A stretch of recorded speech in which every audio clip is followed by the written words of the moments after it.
다시 볼 수 있는 것이 간증입니다.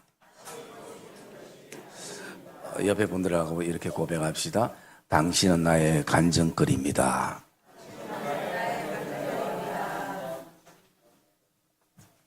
저와 여러분들이 신앙의 삶을 살아가고 있는 그 내용들은 자세히 살펴보면 다 간증거리가 되어지는 것입니다. 그런데 우리가 왜 이게 간증거리가 되지 않나라고 생각하는 것은 자꾸 크기를 생각하기 때문인 것이에요.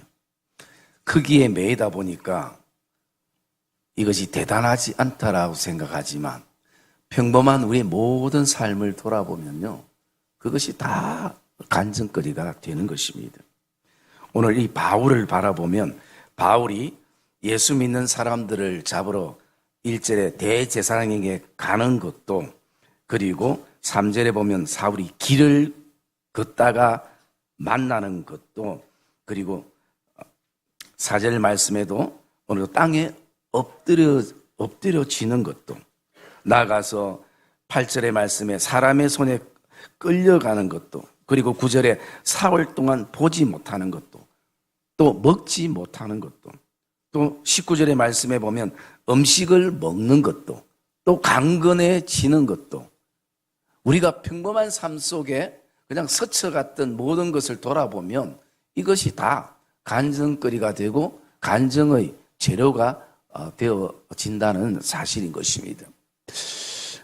제가 한 거의 1년간 그 아파트 건설 현장에 갔을 때에 처음에는 사실은 제가 아파트 살기만 했지 아파트 짓는데 일할 줄은 생각도 몰랐고 일도 할 줄도 모르고요.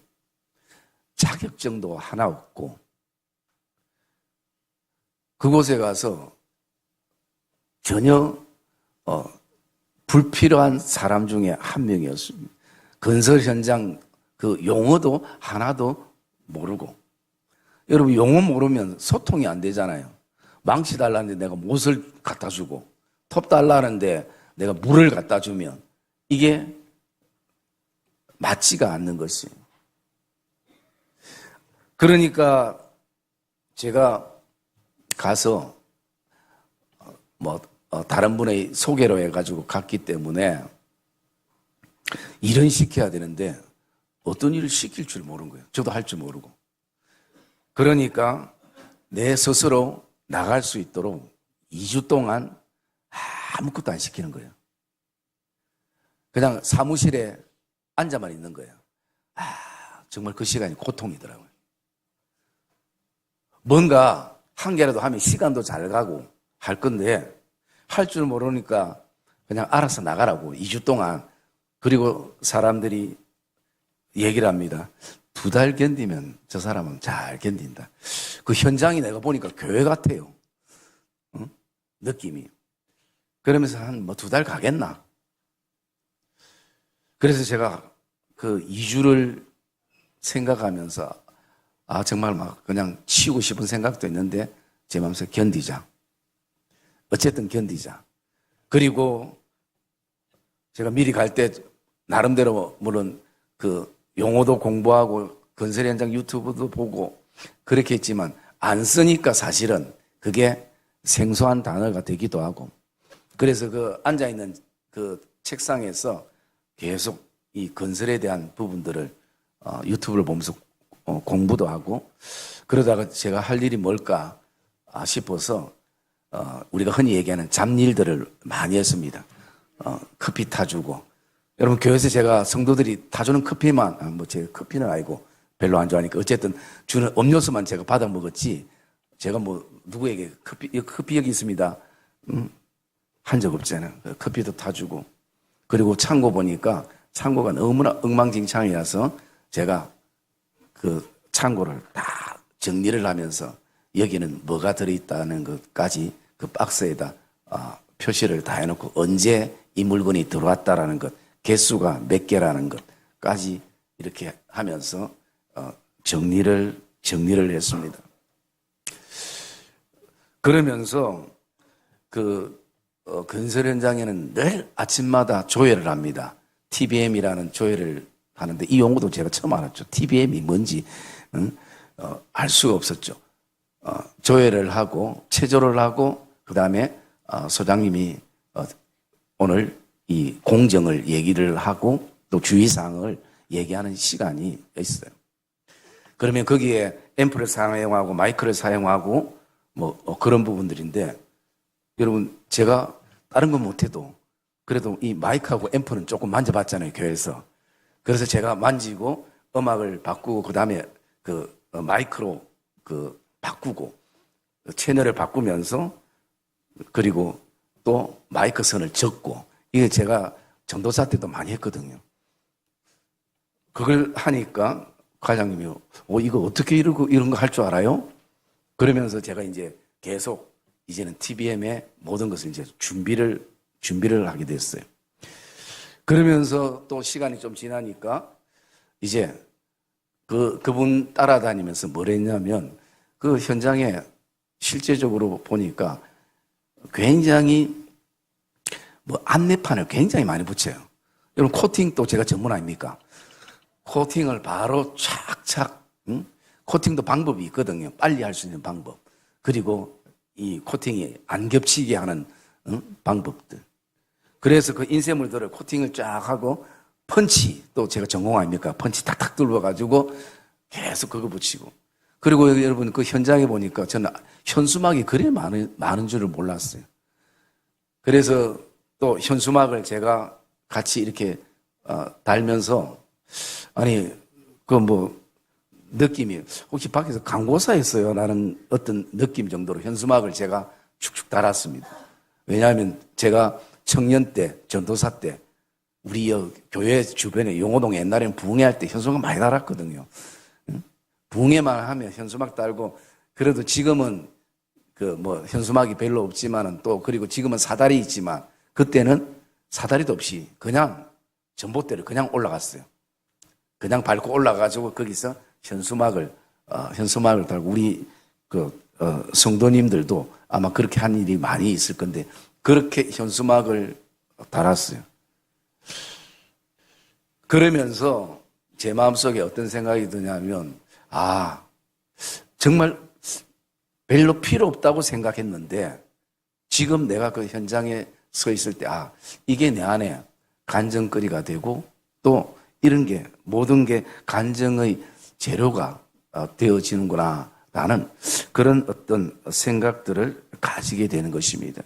여러분 오늘도 우리가 하나님 앞에 예배하고 삶의 모든 시간들을 곰곰이 돌아보면 모든 것이 간증의 재료가 된다는 사실을 저와 여러분들이 기억하시기를 주님의 이름으로 축복합니다.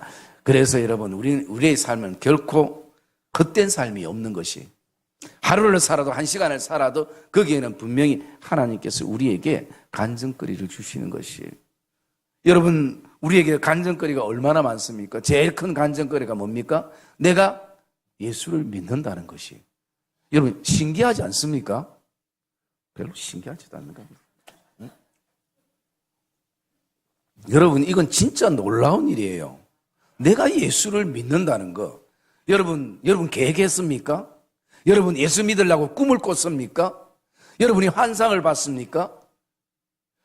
아니 이런 내가 이 세상 사람들이 말하는 이 일요일 날 놀러 다닐 수 있고 다른 데 돈 쓸 수 있고 많은 걸 할 수 있는데 그런 걸 다 뒤로 하고 내가 이 예배당에 앉아 있다는 자체가 우리에게는 놀라운 간증거리인 것이에요. 그래서 여러분 제가 자주 우리 어른들한테 얘기하잖아요. 우리 베델에 집사님, 권사님, 집사님이 인생에 있어서 물론 후회되는 것도 있고 잘한 것도 있지만 제일 잘한 것이 예수 믿는 것이라고. 교회에 나와서 지금 예배의 자리에 앉아있는 것, 이게 너무 잘한 것이라고. 그리고 나아가서 좀 더 잘한 것을 보면 나를 통해서 누군가를 예수 믿게 한 사실이 너무 잘한 것이라는 것이. 하나님께서 가장 기뻐하시는 것, 그것은 바로 나를 통해서 누군가를 예수 믿게 하신 것. 여러분, 우리가 그게 하나님의 은혜지만 여러분을 예수 믿게 한 사람 어쨌든 찾아서 뭐 해야 됩니까? 예? 찾아서 뭐 해야 돼요? 짜장면, 그렇지. 장로님 말씀, 짜장면 한 그릇 사줘야 돼요. 짜장면에다 탕수육까지 해가지고. 여러분, 그게 얼마나 큰 은혜인데요. 여러분, 그걸 잊어서는 안 돼요. 물론 하나님의 은혜지만 하나님께 그 사람을 통로로 삼아서 나를 교회에 나오게 하고 또 예수를 알게 하고 신앙생활 하게 한 것 너무 큰 은혜라는 사실을 우리가 오늘도 기억해야 돼요. 또 이렇게 얘기하면 내 예수 믿게 한 사람 벌써 돌아가셨는데요. 그런 그 자녀들에게도 이런 베풀어야 돼요. 그리고 또 어떻습니까? 이 은혜를 내가 누렸다면 나도 이 귀한 은혜를 흘러보낼 수 있어야 되는 거죠. 내가 안 예수를 누군가를 만날 수 있도록 우리는 그런 또 통로가 우리가 되어질 수 있어야 하는 것입니다. 우리가 오늘 이 본문 말씀을 이렇게 묵상하면 제가 옛날에 보니까 그 율법이 은혜를 잡으려고라는 제목으로 말씀을 이렇게 나눈 적이 있더라고요. 그래서 오늘 우리가 좀 다른 각도에서 이 전도와 영혼 구원에 대한 그런 어떤 포커스를 맞추면서 이 말씀을 좀 묵상을 하려고 합니다. 여러분, 오늘 우리의 간증은 뭐 생활적인 간증도 있을 수 있고 신앙적인 간증도 있을 수 있고 제일 핵심은 뭐냐면 내가 예수를 만났다라는 것이. 이게 간증인 것이. 이게 간증의 그 핵심이 되어질 수 있는 것입니다. 오늘 우리 말씀 5절 말씀 한번 읽어볼까요? 5절 말씀 시작.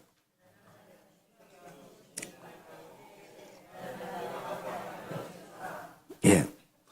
여러분, 바울이 율법적으로 얼마나 굉장했던 사람인지 예루살렘에서 다메섹까지는요, 키로수가 240km가 됩니다. 부산에서 얘기하면 한 대전 정도 되겠죠. 여러분, 그것을, 그 먼 거리를 그 예수 믿는 사람들 잡으려고 그런 열정을 가졌던 사람이 지금처럼 차가 이렇게 잘 있는 것도 아니고 며칠을 그렇게 가서 그곳에서 예수 믿는 사람들을 잡으려고 그곳에 가다가 결국 예수님을 만나게 되어지는 것입니다. 그럴 때에 이 바울의 고백이 주여 누구시니까? 여러분, 바울이 율법으로 온통 살았던 사람인데 더 중요한 것은 율법의 주인, 은혜의 주인이 누군지도 모르고 그가 율법에 의해서 살았던 사람인 것이. 여러분 주님은 여러분에게 어떤 분이십니까? 간증은 예수를 아는 것이. 그리고 그분을 지식적으로 고백하는 것이 아니라 내 안에 성령께서 내 안에 말씀하게 하는 진정한 신앙 고백을 가질 수 있어야 하는 것입니다. 여러분, 우리가 오늘 이 성전에 앉아 있지만 봉사하지만 헌신하지만 진짜 알아야 될 주님이 누구인지 모르는 분들이 있을 수 있다는 것입니다. 주님을 몰라요. 주님에 관해서는 굉장히 잘 아는데 주님 자체를 모르는 것입니다. 바울처럼 율법으로 온통 살아왔지만 율법의 주인 되신, 은혜의 주인 되시는 주님을 모른다는 것입니다. 그러니까 모르니까 오늘 어떻습니까? 그 율법에 묶여있는 사람이 1절 말씀에 보면 위협과 살기가 등등하고, 그리고 또 사람을 죽일 수 있는 2절에 보면 공문을 그가 가지고 있는 것이.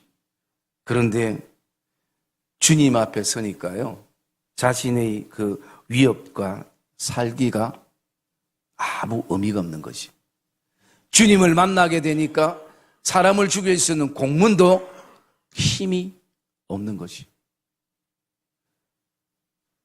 그리고 그는 우리 7절 말씀 한번 읽어볼까요? 7절 말씀 한번 읽어봅시다. 7절 말씀 시작. 같이 가던 사람들은 소리만 듣고 아무도 보지 못하여 말을 못하고 서 있더라. 예, 여러분 주님을 만나니까 말을 못하는 것이에요. 이건 무엇을 얘기합니까? 주님을 만나니까 내가 이 땅에 내가 알고 있는 내 생각과 지식적으로 알고 있는 그 어떤 단어로도 주님의 만남을 표현할 수 없는 경이로움과 놀라움 속에 오늘도 바울이 있게 되는 것이죠. 여러분, 내가 주님을 만나는 것을 이 땅에 그 어떤 것으로 우리가 표현을 할 수 있을까요? 그리고 그 표현을 그 상대가 동일한 감정과 동일한 생각을 가지고 공감할 수 있을까요? 결코 할 수 없는 것이죠. 여러분, 주님을 만났을 때 주님을 통해서 주시는 그 은혜는 그 은혜를 경험한 사람만이 알 수 있는 것이, 은혜는 자기만이 알 수 있는 것이. 이 은혜들을 우리가 표현을 하지만 다 표현 못하는 게 우리의 어떤 안타까움이기도 하지 않습니까? 오늘 주님을 만났던 이 바울은 아무 말도 못하고 그냥 서 있는 것이. 여러분, 예수를 바울이 만났다라는 것은요, 제일 지금 싫어하는 사람을 바울이 만나게 되어지는 것입니다. 왜냐하면 오늘도 그는 예수를 믿는 사람들을 잡으러 그 다메섹으로 갔던 사람인 것입니다. 돌아보면 내가 신앙생활 한다는 이것은 어떻게 바라보면 제일 싫어하는 사람을 주님의 마음으로 품을 수 있는 것이. 왜? 그 사람에게도 복음이 필요하기 때문인 것입니다. 그 사람에게도 예수 그리스도의 사랑이 필요하기 때문인 것이. 그래서 우리가 예수를 알게 되면요, 먼저 내가 누구인지를 너무나 잘 알게 되는 것이. 우리가 오늘 말씀 가운데에 13절 말씀 한번 읽어볼까요? 13절 말씀 읽읍시다. 13절 말씀 시작. 아나니아가 대답하되 주여 이 사람에 대하여 내가 여러 사람에게 듣사온즉 그가 예루살렘에서 주의 성도에게 적지 않은 해를 끼쳤다 하더니. 15절 제가 읽을게요. 주께서 이르시되 가라. 이 사람은 내 이름을 이방인과 임금들과 이스라엘 자손들에게 전하기 위하여 택한 나의 그릇이라 라고 말씀합니다. 여러분, 사람들이 나를 향해서 하는 얘기가 나 자신이 아니라는 사실이에요. 오늘 아나니아가 얘기합니다. 내가 이 바울에 대해서 여러 사람들에게 들었습니다. 여러분, 그거 진리 아니에요. 거기는 온통 거짓도 있고 팩트가 아닌 것도 있을 수 있는 것이. 그러나 주님께서 말씀하시는 것은 정확한 것이. 주님이 오늘 바울을 향해서 어떻게 말씀합니까? 아나니아에게 사람들이 들은 것이 중요한 것이 아니라, 여러 사람들이 지금 말한 것이 중요한 것이 아니라, 이 사람은 내 이름을 위하여 이방인과 그리고 임금들과 이스라엘 자손들을 위해서 내가 택한 나의 그릇이라라는 것이. 이게 바울입니다. 이게 오늘 저와 여러분이라는 사실을 저와 여러분이 기억하기를 주의 이름으로 축복합니다. 이 은혜가 어디서부터 왔습니까? 예수를 만난 것이에요. 여러분, 이 예배의 자리는 어떤 결혼식이나 그리고 어떤 잔치나 음식 자리보다 더 중요한 이유는 예수를 만나는 자리이기 때문인 것입니다. 오늘 주님을 만나기를 주의 이름으로 축복합니다. 놀라운 일들이 일어나고 있는 것입니다. 바울에게 이리 베풀었던 이 은혜들을 우리가 경험하게 되는 것입니다. 그리고 우리가 이 말씀 속에 묵상할 수 있는 것은요, 바울이 지금까지 믿어왔던 그 율법의 진정한 목적과 율법에 대해서, 말씀에 대해서 다시 재해석하게 됐던 계기가 바로 주님을 만남을 통해서 있었다라는 그 사실입니다. 여러분, 우리 18절 말씀 한번 볼까요? 18절 말씀 보겠습니다. 시작. 즉시 사울의 눈에서 비늘 같은 것이 벗어져 다시 보게 된지라. 일어나 세례를 받고. 예, 우리가 다시 볼 수 있다라는 것이 간증이 되어지고요. 저는 이 말씀을 묵상하면서 구약의 율법을 상징하는 대표적인 인물이 바로 모세라면, 신약의 율법을 대표하는 한 인물이 있다면 그것은 바로 바울이었다라는 것이죠. 그리고 이 시대에 율법을 상징하는 사람이 있다면 바로 나 자신이라는 것이에요.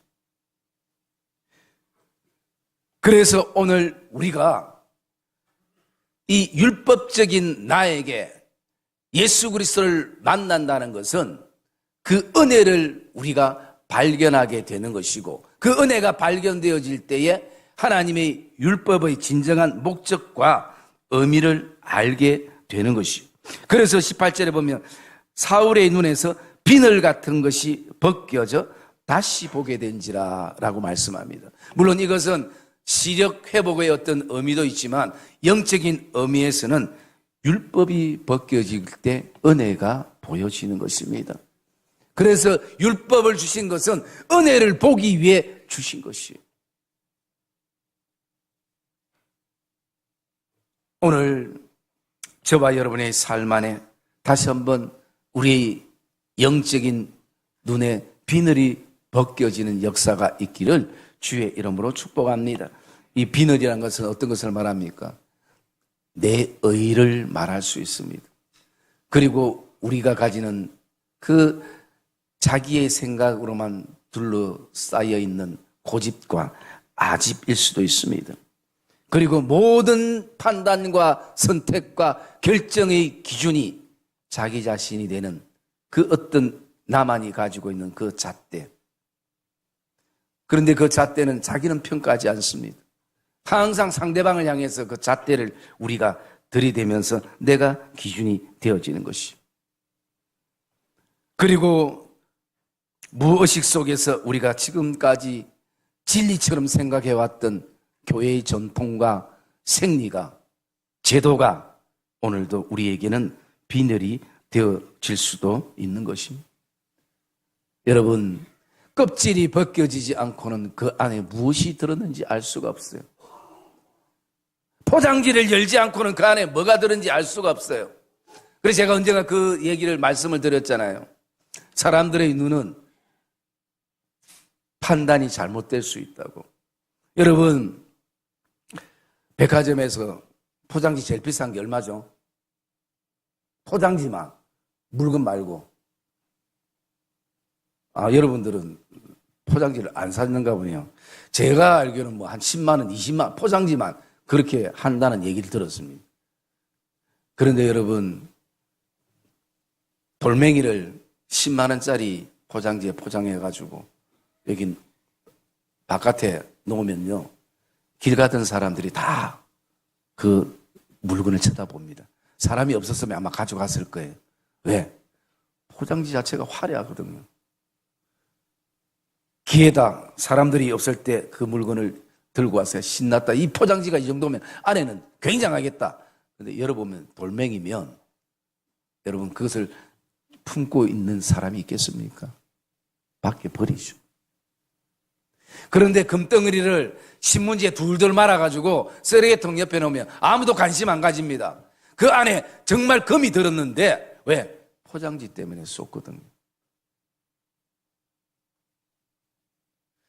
그걸 가져가고 싶어하는 사람은 아무도 없습니다. 이미 결정됐습니다. 내 눈에 보이는 것은 금이 아니라 신문지이기 때문에. 사랑의 믿음의 성도님들, 신앙생활은 저와 여러분의 눈에, 영적인 눈에 비늘이 벗겨지는 시간이 된다는 것을 저와 여러분이 기억하기를 주의 이름으로 축복합니다.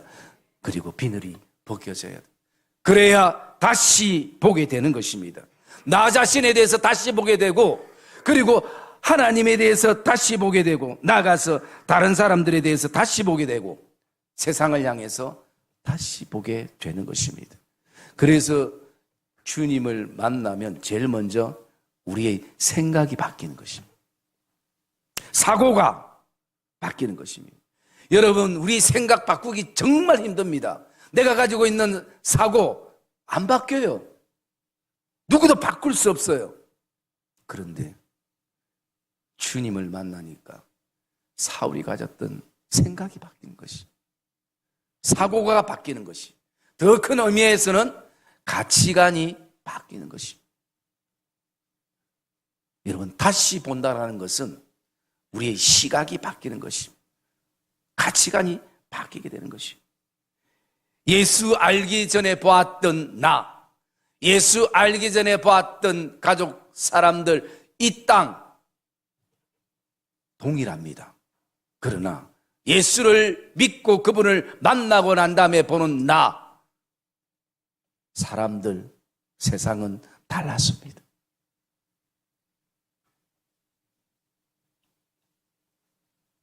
제가 고3 때 너무 신앙적으로 답답해서 제가 결단을 했습니다. 여러분, 제가 누구 아들인 거 알죠? 목사 아들인데요. 진짜 예배가 싫어요. 제가 주일날 제일 하고 싶었던 게 뭐냐면요, 주일을 내 마음대로 좀 쓰고 싶은 것이, 워낙 못하게 하는 것도 얼마나 많은지. 음식 사 먹지 마라, 제가 TV 보다가 원로 목사님한테 손바닥 맞았어요. 저 산정이 계시네, 사모님. 그런데 이제 시간이 좀 지나 제가 커가지고 보니까 목사님 주일 내내 TV 틀어놓고 계시더라고요. 그래서 제가 한번 그랬어요. 아니, 왜 지금 주일날 TV 보시냐고. 나 기독교 방송 본다. 응? 여러분, 못하는 게 너무 제약을 많이 하니까 주일이 좋겠습니까? 신앙도 없는데. 여러분, 그래서 진짜 힘든 건요, 내가 믿음이 없고 신앙이 없으면서 신앙 있는 척 하는 게 진짜 힘들어요. 그래서 제가 청년들 보고 그럴 것 같으면 차라리 밖에 나가고 실컷 방황 다 하고 놀 만큼 다 놀고 그 다음에 돌아옵나. 어정쩡할 것 같으면, 이것도 아니고 저것도 아닐 것 같으면. 여러분, 그렇게, 그거는 제 마음의 어떤 안타까움이겠죠? 왜냐하면 제가 그런 생활을 했기 때문에.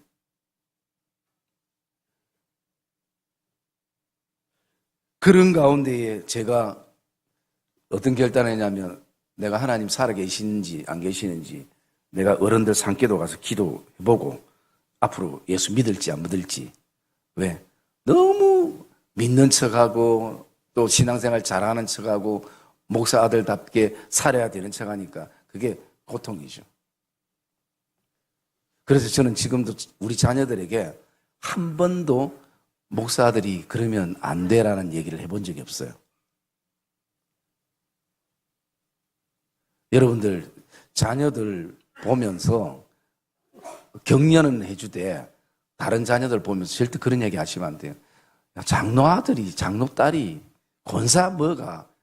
여러분, 지금도 하나님은 일하고 만들어 가시는 가정 속에 있어요. 왜 그렇게 부정적인 것을 얘기합니까? 저는 그래서 한 번도 자녀들에게 그런 얘기 해본 적이 없어요. 그런데 저는 어릴 때 많이 들었어요. 어릴 때, 야, 목사 아들이 그러면 되나? 고춘희 권사님, 집중하있어. 제가 권사님 이름 부르는 이유를 알겠죠? 전 진짜 많이 들었어요.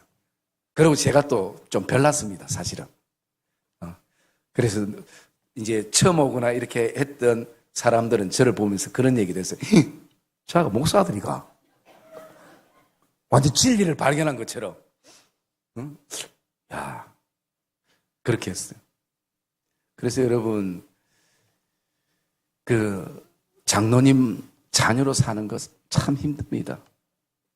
권사님 자녀로 사는 거 쉽지 않아요. 집사님 자녀로 사는 거 쉽지 않아요. 여러분, 자녀들 등 두들겨 주셔야 돼요.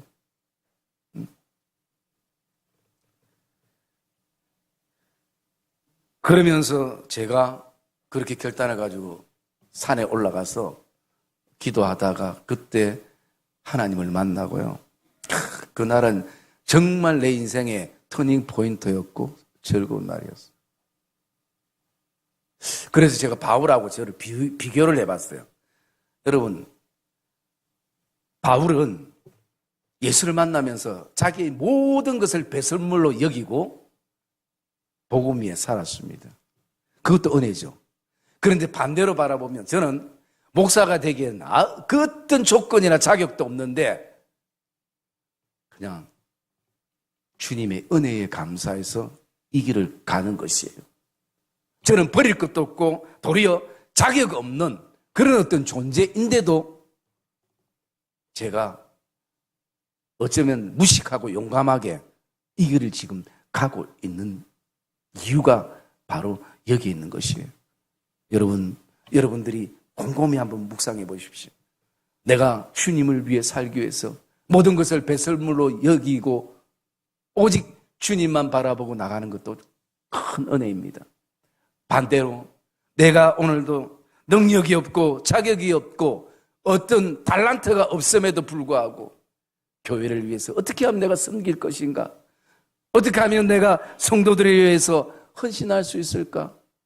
어쩌면 너무나 무식하게 그 자리에 서 있는 것도 하나님의 은혜라는 것을 저와 여러분들이 기억하시기를 주의 이름으로 축복합니다. 그래서 여러분 그날은 너무 감격스러워요. 계속 기도하고 싶고 계속 찬송이 나고 여러분들 흔히 간증하는 분들 그렇잖아요. 예수를 만나니까 세상은 다 똑같은데 너무 아름답게 보여요. 그때는 누가 예수를 위해서 죽을 수 있습니까? 라고 질문하면 예, 저는 예수를 위해 죽겠습니다. 지금 좀 많이 식어서 그렇죠. 여러분에게도 그런 시간들이 있었잖아요. 그런 고백들이 우리에게는 있었잖아요. 그래서 우리는 오늘도 하나님의 은혜 속에 살면서 율법이 재해석돼야 되는 것이, 그래야 또 다른 은혜를 발견하게 되는 줄 믿습니다. 하나님의 은혜는 무한하신 것이에요. 어떻게 우리에게 역사하고 어떻게 오늘도 하나님께서 그 은혜 속에 우리를 붙드실지 여러분 몰라요. 여러분 목사가 설교하는 이게 전부가 아니잖아요. 여러분들이 삶 가운데서 여러분들이 또 기도하고 싶은 그 하나님이 주신 마음속에 하나님 앞에 엎드려 나갈 때에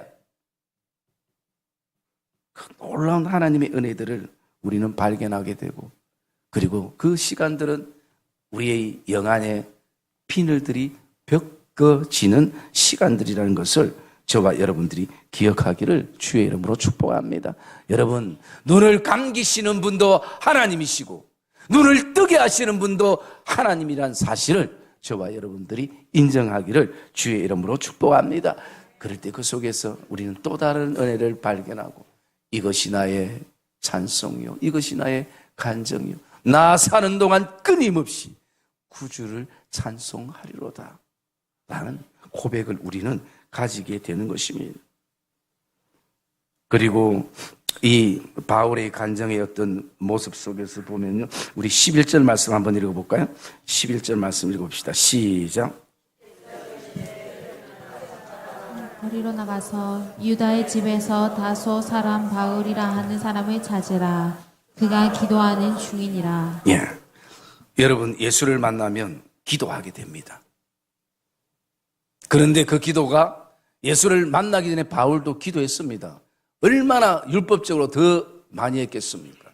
그런데 이제 예수를 만나고 난 다음에는 기도가 달라지는 것이죠. 이제는 엉뚱한 데 쫓아다니지 않습니다. 엉뚱한 데 신경 쓰지 않습니다. 오직 오늘도 하나님 앞에 오늘 기도하는 이 사울의 모습을 우리가 발견하게 되는 것입니다. 여러분, 내가 기도한다는 것은 그것이 바로 간증이 되는 것이, 그냥 소원 성취를 위해서 하나님 앞에 엎드리는 그 시간이 아니라 주의 은혜를 기억하면서 오늘 바울이 어떻게 하다 내가 앞을 보지 못할까? 어떻게 하다 이런 일이 나에게 생겼을까? 그게 아니라 앞을 보지 못하고 잠시 눈을 감는 그 시간은 하나님께서 강제적으로 하지 않으면 바울은 계속 율법 속에 사는 사람이 될 것입니다. 바울의 눈을 하나님이 감기셨습니다. 그리고 그 감기는 동안 그는 기도하는 사람이 되었습니다. 기도 중인 것이에요. 그렇기 때문에 오늘도 저와 여러분들이 오늘 기도하는 이 시간들이 그것이 저와 여러분의 삶에 간증이 되어진다라는 사실을 저와 여러분이 기억하기를 주의 이름으로 축복합니다. 사랑의 믿음의 성도님들, 간증은 물론 생활적인 간증 속에 고난 속에 있다가 또 회복되는 그것도 간증이지만 내가 다시 볼 수 있다는 것. 하나님, 예수를 내가 만나서 내 생각이 바뀌었습니다. 내 시각이 바뀌었습니다. 내 가치관이 바뀌었습니다. 이 간증들이 우리에게는 얼마나 많이 있습니까? 그리고 또 앞으로도 이 많은 간증들을 하나님은 은혜 속에 우리에게 주실 것입니다. 그 하나님에 대한 기대를 오늘도 가지고 나가면서 저와 여러분의 모든 신앙의 어떤 그 흐름들이 하나님 앞에 간증의 시간들로 채워지기를 주의 이름으로 축복합니다.